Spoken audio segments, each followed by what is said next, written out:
ড্রাইভারের সঙ্গে চুক্তি করে এবার ড্রাইভারকে টাকার প্রলোভন দেখিয়ে রীতিমতো কুসুমের জীবনটাকে নরকে পরিণত করে দেওয়ার চক্রান্ত করলো দেবলীনা। হ্যাঁ বন্ধুরা, ভিডিও তালাইতে দেখতে থাকুন। যে মুহূর্তে কিনা কুসুমের হবু বর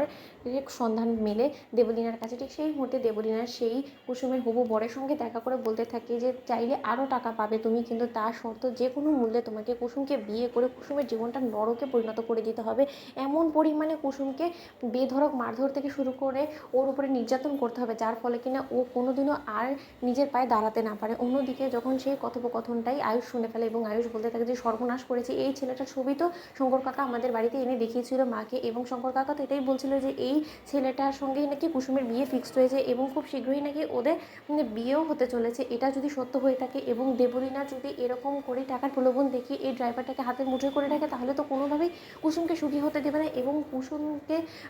নিজের হাতের পুতুলের মতন ব্যবহার করতে শুরু করে দেবে দেবলীনা। না না, এটা কোনো মতে হতে দেওয়া যাবে না, যে করে হোক না কেন আমাকে বিয়েটা ঠেকাতেই হবে। অন্যদিকে যখন আয়ুষের কোনো কিছু করে ওঠার আগেই যখন শঙ্কর কাকা কুসুমের বিয়ে ডেট ফিক্স করে ফেলে এবং অবশেষে যখন কুসুমের গায়ে হলুদের দিনও চলে আসে এবং ইন্দ্রাণী গাঙ্গুলি স্বয়ং যখন নিজে কুসুমকে গায়ে হলুদ ছোঁয়ায় এবং আয়ুষ যখন বলতে থাকে যে মা আমার কুসুমের বিয়ে সংক্রান্ত তোমার সঙ্গে জরুরি কিছু কথা বলার আছে, ঠিক সেই মুহূর্তে ইন্দ্রাণী বলতে থাকে যে আয়ুষ এখন নয়, কারণ এই বিয়েটা ভালো ভালোই মিটে যাক, তারপরে না আমরা বসে আরামসে কথা বলবো, কারণ এখন অনেক ব্যস্ততার মধ্যে আমি আছি। কারণ তুমি তো খুব ভালো করেই জানো যে কুসুমের বিয়ের সম্পূর্ণ দায়িত্ব আমরা তুলে নিয়েছি, কারণ শঙ্করের তো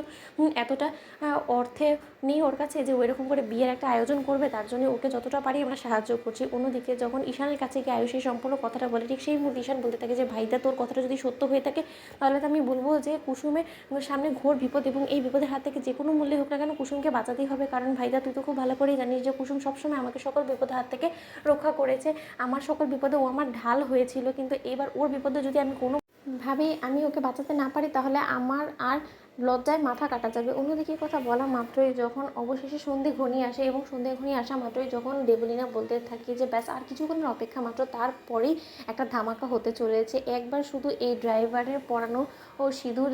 কুসুমের স্মৃতিতে উঠে যাক, তারপরে দেখব কুসুম ম্যাডাম তোমাকে কি করে ঈশান এবং আয়ুষ গার্ড করে, তোমার জীবনটা নরকে পরিণত হওয়া থেকে কেউ আটকাতে পারবে না। অন্যদিকে যখন অবশেষে